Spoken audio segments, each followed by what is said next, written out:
Hotel New Hampshire by John Irving. Extract of Chapter 11. Being in Love with Franny. About 20 blocks on the Central Park Zoo, Franny said. That was the distance between them exactly, but Franny implied it was the difference between Lily and Frank too. A whole zoo and more than 20 blocks. And what's the difference between us, Franny? I asked her shortly after we'd arrived in New York. One difference between us is that I'll get over you somehow, Franny told me. That's just how I am. I get over things. And I'll get over you, too. But you won't get over me, Franny warned me. I know you, my brother, my love. And you won't get over me, at least not without my help. She was right, of course. Franny was always right, and always one step ahead of me. When Franny would finally sleep with me, she would engineer it. She would know exactly why she was doing it, too, as a fulfillment of the promise she had made to mother us children now that mother was gone, as the only way to take care of us, as the only way to save us. You and me need saving, kid, Franny said. But especially you need it. You think we're in love, and maybe I think so too. It's time to show you that I'm not so special. It's time to break the bubble before it bursts. She chose the moment. Franny always had her plans and her reasons. I want you, Franny whispered to me over the phone when she had made up her mind about it. I was at 222 Central Park South. I want you terribly much, Franny whispered to me on the phone. Franny was alone at the Stanhope. Lily's out having a literary lunch, Franny said. Frank's wheeling and dealing. He's at lunch with her. They'll be tied up for hours. And you know where I am, kid? I'm in bed. I'm naked. And I'm 14 fucking floors high. I'm high on you. I want you. Get your ass over here.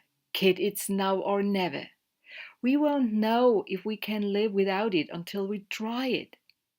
Then she hung up. Franny must have known I was dressed for running. I was ready to run out the door. I'm going to take a run, I told father, a long one. One I might never come back from, I thought. There were only about 20 blocks and a very small zoo between us. Any good middle-distance runner can get from Central Park South to Fifth Avenue and 81st in a very short time. It was a winter day, brisk but grey. The New York City streets and sidewalks were cleared of snow, good footing for a fast wintry run.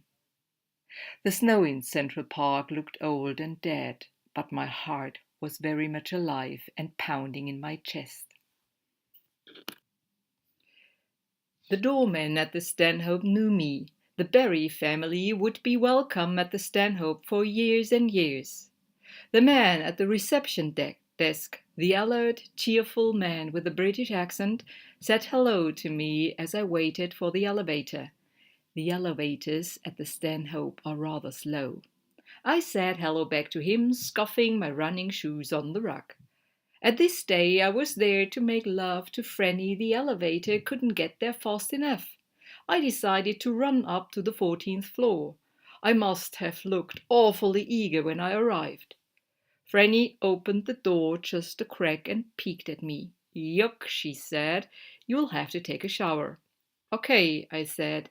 She told me to hold the door open just a crack and give her time to get back to bed. She didn't want me to see her, not yet.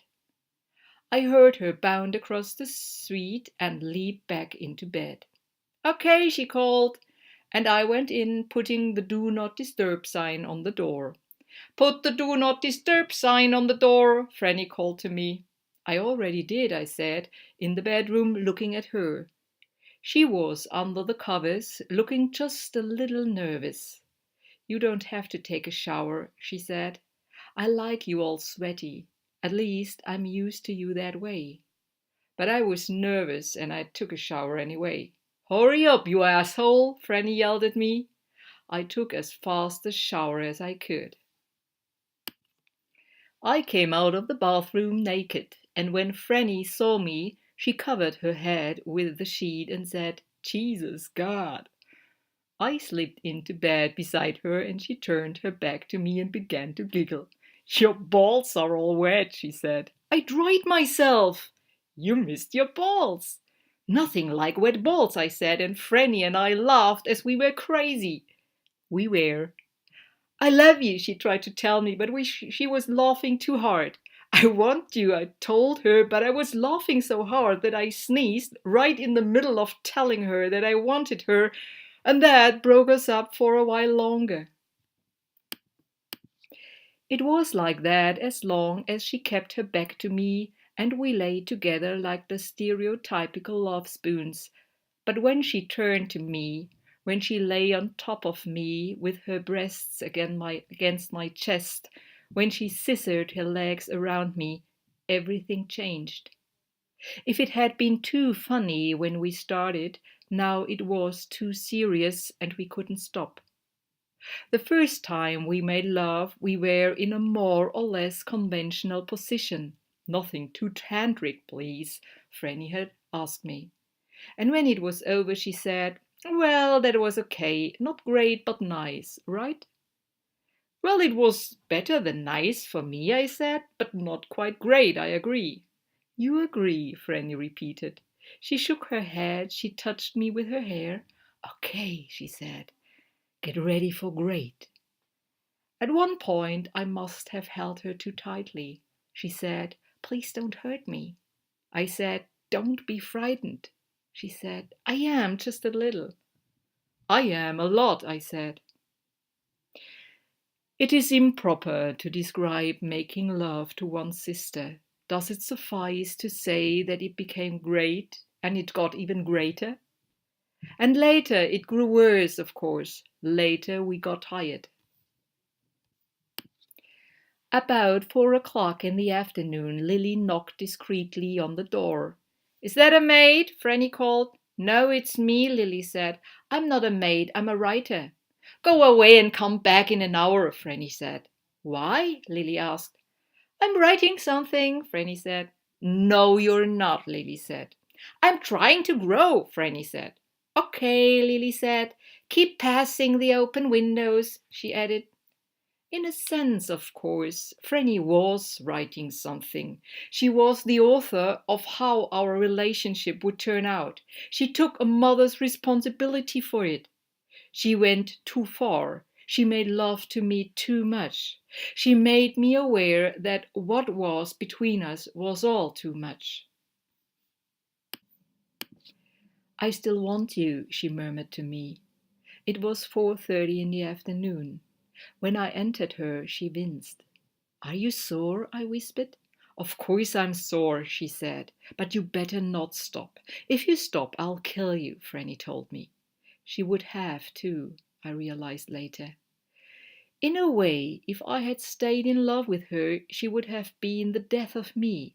We would have been the death of each other. But she simply overdid it. She knew exactly what she was doing.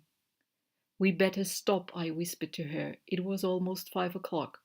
"We better not stop," Franny said fiercely. "But you are sore," I protested. "I want to be sorer," Franny said. "Are you sore?" she asked me.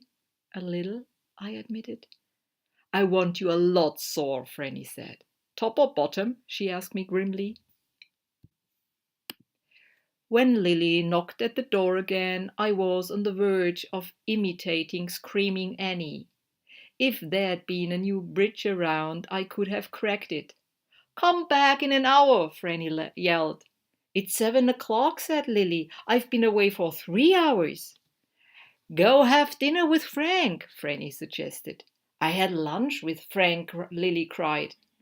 "Go have dinner with father," Franny said. "I don't even want to eat," Lily said. "I've got to write. It's time to grow." "Take a night off," Franny said. "The whole night?" Lily asked. "Give me 3 more hours," Franny said. I groaned quietly. I didn't think I had 3 more hours left in me. Aren't you getting hungry, Franny? Lily said. There's always room service, Franny said, and I'm not hungry anyway. But Franny was insatiable. Her hunger for me would save us both. No more, Franny, I begged her. It was about 9 o'clock, I think. It was so dark I couldn't see any more. But you love me, don't you? She asked me, her body like a whip. Her body was a barbell that was too heavy for me. At 10 o'clock, I whispered to her, For God's sake, Franny, we've got to stop. We are going to hurt each other, Franny. No, my love, she whispered. That's exactly what we are not going to do, hurt each other. We are going to be just fine. We are going to have a good life, she promised me, taking me into her again and again. Franny, I can't, I whispered to her. I felt absolutely blind with pain. I was as blind as Freud, as blind as father. And it must have hurt Franny more than it hurt me. Yes, you can, my love, Franny whispered. Just once more, she urged me. I know you've got it in you. I'm finished, Franny, I told her. Almost finished, Franny corrected me. We can do it just once more, she said. After this, we are both finished with it. This is the last time, my love. Just imagine trying to live every day like this, Franny said, pressing against me, taking my last breath away. We'd go crazy, Franny said. There's no living with this. Come on and finish it. Once more, my love. Last time, she cried to me. Okay, I cried to her. Here I come.